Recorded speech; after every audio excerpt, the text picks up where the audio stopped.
Hello. पिछले दो video आपने देख लिए होंगे, नहीं देखे हैं तो आप देख लेना, पहले से देखोगे तो समझ में आएगा। हम पढ़ रहे थे यहाँ पे profit and loss account. Profit and loss account के अंदर आ गए हम तीसरे वीडियो में फाइनेंशियल स्टेटमेंट और उनका एनालिसिस पढ़ रहे हैं।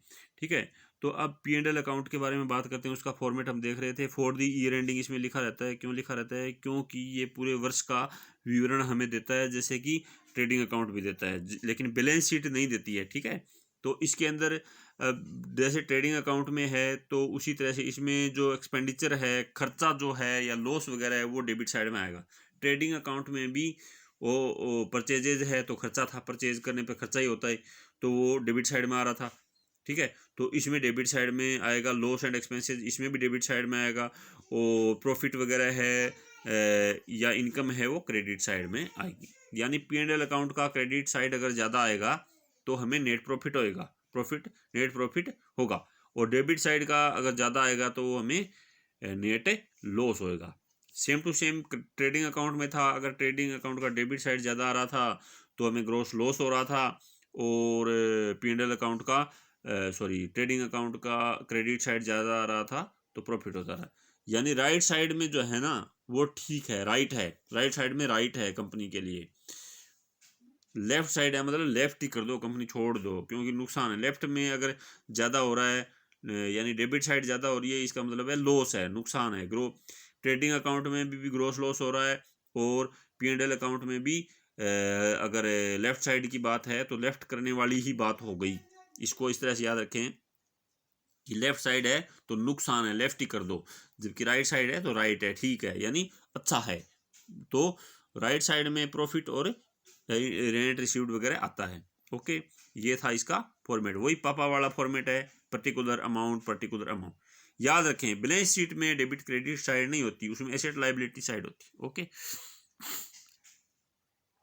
Only business related expenses are return in P and L. Income tax, देखो अब यहाँ पर हमने बात करी ना कि ट्रेडिंग अकाउंट में तो गुड्स से रिलेटेड आता है, फिर पी एंड एल में बिजनेस रिलेटेड एक्सपेंसेस आएंगे, जैसे कि कुछ भी, जैसे एसेट बेची, एसेट खरीदी, और ऑफिस के एक्सपेंसेस है, एम्प्लॉय को सैलरी दी, ये सब चीज़ें पी एंड एल अकाउंट में आएगी। लेकिन जैसे एक ओनर है बिजनेस का, उसने इनकम टैक्स दे दिया, अपने गले में से पैसे निकाल के जैसे इनकम टैक्स दे दिया, या फिर उसने अपना लाइफ इंश्योरेंस का पैसा दे दिया, वो सब चीज़ें उसमें नहीं आएंगी, पी एंड एल अकाउंट में नहीं आएगी। वो ड्राइंग अकाउंट में, उसको ड्राइंग माना जाएगा। ओके, ड्राइंग माना जाएगा, और ड्राइंग के हिसाब से उसका आगे फिर पी एंड एल में या जो भी है उसमें ड्राइंग के हिसाब से चलेंगे, उसमें नहीं कि डायरेक्ट उसमें इनकम टैक्स दे दिया या दे दिया, उसमें इसमें नहीं आएगा डायरेक्टली। क्योंकि बिजनेस एंटिटी कॉन्सेप्ट की वजह से बिजनेस और जो ओनर अलग अलग बातें हैं दोनों। बिजनेस एक स्वयं एक व्यक्ति है एक तरह से। अब देखिए, प्रॉफिट कई तरह के होते हैं, उनके बारे में बात कर रहे हैं हम। ऑपरेटिंग प्रॉफिट या earning before interest and tax on EBIT. Operating profit is equal to gross profit minus operating expenses. तो ऑपरेटिंग प्रॉफिट का ये, अब देखो, फाइनेंशियल स्टेटमेंट एनालिसिस जब हम करेंगे, आगे पढ़ेंगे, तो ये ऑपरेटिंग प्रॉफिट आएगा। इसलिए इसको अभी से समझ लीजिए कि ऑपरेटिंग प्रॉफिट होता क्या है। ऑपरेटिंग प्रॉफिट जो है, जैसे ग्रॉस प्रॉफिट है, उसमें से ग्रॉस प्रॉफिट होगा 1,000 रुपये का, और ऑपरेटिंग एक्सपेंसेज हुई 100 रुपये की, तो ऑपरेटिंग प्रॉफिट कितना होगा? उसमें ऑपरेटिंग एक्सपेंसेज को घटाएंगे ना तो ऑपरेटिंग प्रॉफिट आ जाएगा, जीपी माइनस ओई।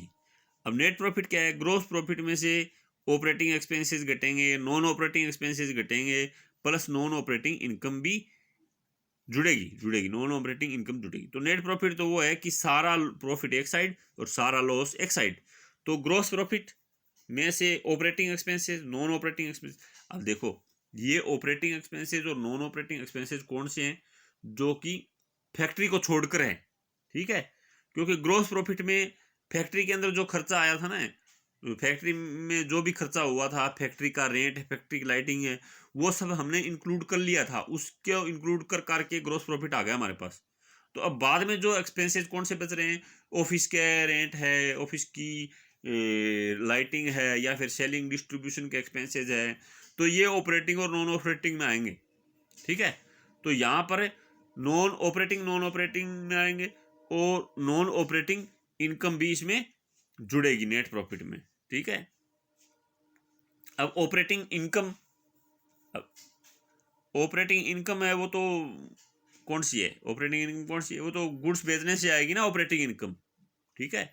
गुड्स बेचने से आएंगी ऑपरेटिंग इनकम, लेकिन ऑपरेटिंग एक्सपेंसेस वो ग्रॉस प्रॉफिट में नहीं आए थे, क्योंकि ऑपरेटिंग एक्सपेंसेस गुड्स तैयार हो गई, ठीक है। जैसे हमने रॉ मटेरियल खरीदा 100 रुपये का, फिर हमने उस पर कार्रवाई कराई, मशीन वगैरह यूज़ करी, उसमें जैसे 50 रुपये और खर्चा गया, तो 150 रुपये में गुड्स तैयार हो गई, यानी कॉस्ट उस गुड्स की लगी 150 रुपये जो बिकने वाली है, तो वो कॉस्ट ऑफ गुड्स सोल्ड 150 रुपये है।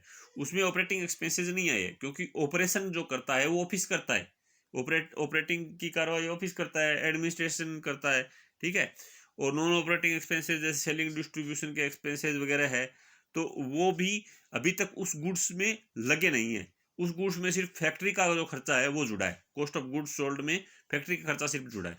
तो अब नेट प्रॉफिट निकालने के लिए gross GP minus OE minus NOE plus non operating income, ये याद रखें आप फॉर्मूला। फिर उसके बाद ऑपरेटिंग एक्सपेंसेस कौन से होते हैं, which are related to main और जनरल एक्शन ऑफ बिजनेस, ये जनरल है, ठीक है।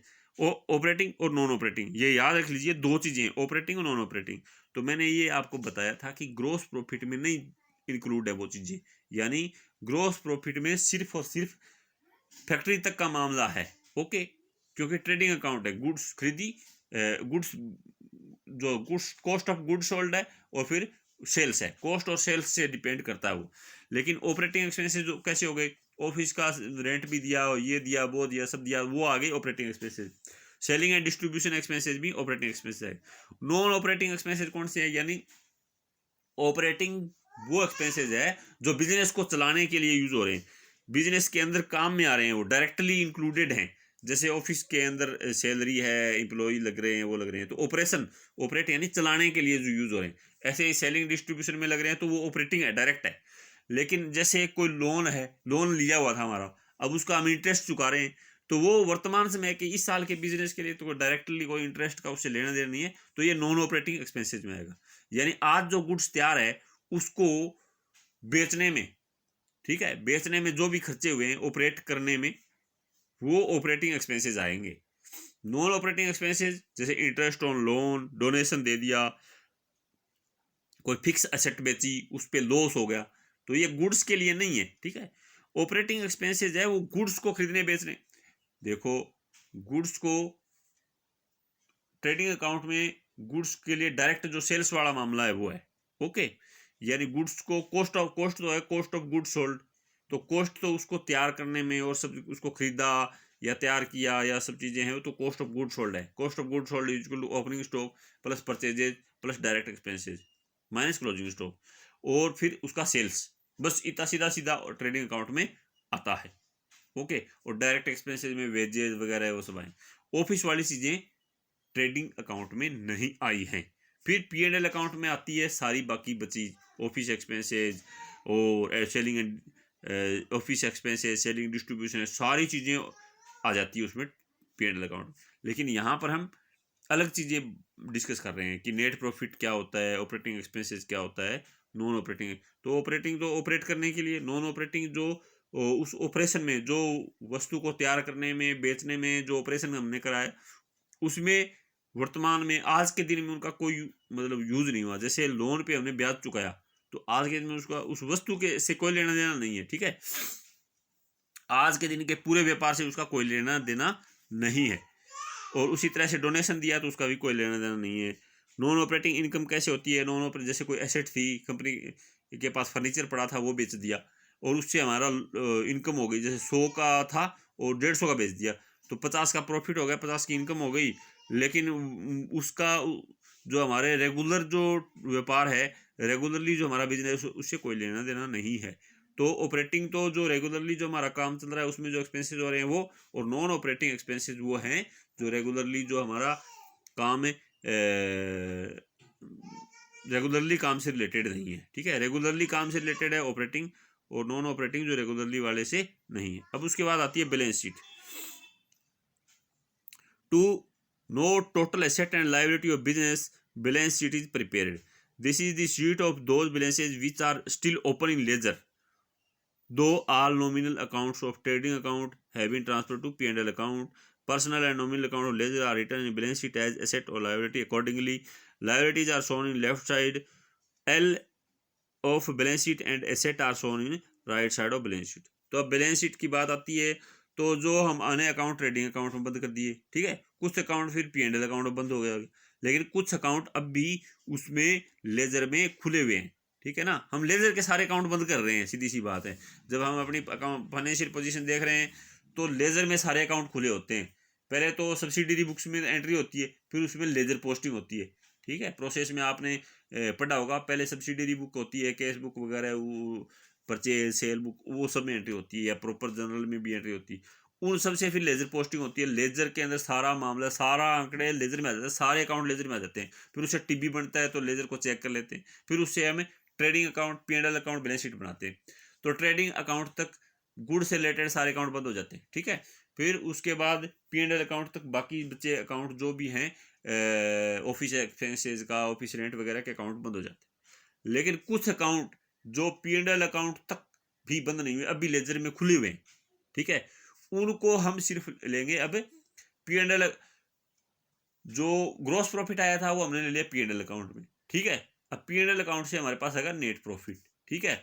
अब उसके बाद जो अकाउंट बचेंगे वो हम लेंगे, P&L अकाउंट को हमने कैपिटल अकाउंट में ट्रांसफर कर दिया उसका नेट, तो कैपिटल अकाउंट तो खुला है ना, आप इसको समझ लीजिए कि कैपिटल अकाउंट तो खुला है, अभी तक कैपिटल अकाउंट बंद नहीं किया, तो उसको हम लेंगे बैलेंस शीट में। तो इस तरह से प्रक्रिया चलती है कि लेजर के सारे अकाउंट बंद करने होते हैं। तो लेजर के सारे अकाउंट बंद करने के लिए पहले गुड्स के अकाउंट बंद करते हैं, उनको ट्रेडिंग अकाउंट में डाल देते हैं। ट्रेडिंग अकाउंट को बंद करने के लिए उसका बैलेंस निकाल करके उसका ग्रॉस प्रॉफिट या लॉस जो भी है उसको P&L अकाउंट में डाल देते हैं। अब P&L अकाउंट में और अकाउंट भी आ जाते हैं, जो बाकी जैसे ऑफिस रेंट वगैरह वो सारे आ जाते हैं।